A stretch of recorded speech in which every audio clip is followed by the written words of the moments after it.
বাংলাদেশ সরকার পাকিস্তানের সাথে বাণিজ্য এবং অর্থনৈতিক সম্পর্ক আরও জোরদার করতে আগ্রহী। এ কারণে একে অপরের ব্যবসায়ীদের জন্য ভিসা নিয়মকানুন শিথিল করার সিদ্ধান্ত নিয়েছে সরকার।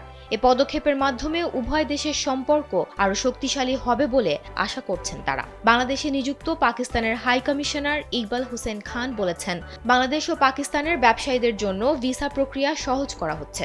বাংলাদেশের অর্থনৈতিক উন্নতির কথা বিবেচনা করেই এই সিদ্ধান্ত নেওয়া হয়েছে।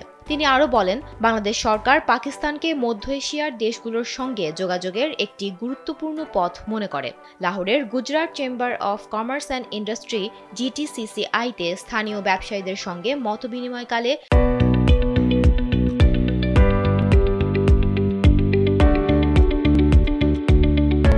ইকবাল হোসেন আঞ্চলিক স্থিতিশীলতা ও অর্থনৈতিক উন্নয়নের লক্ষ্যে বাংলাদেশ ও পাকিস্তানের মধ্যে ভিসা প্রক্রিয়া সহজ করার কথা বলেন। তিনি জানান, এরই মধ্যে ব্যবসায়িক প্রতিনিধিদের ভিসা দেয়া শুরু করা হয়েছে এবং এই প্রক্রিয়া আরও সহজ করতে ডিসেম্বরে অনলাইন ভিসা কার্যক্রম চালু করা হবে।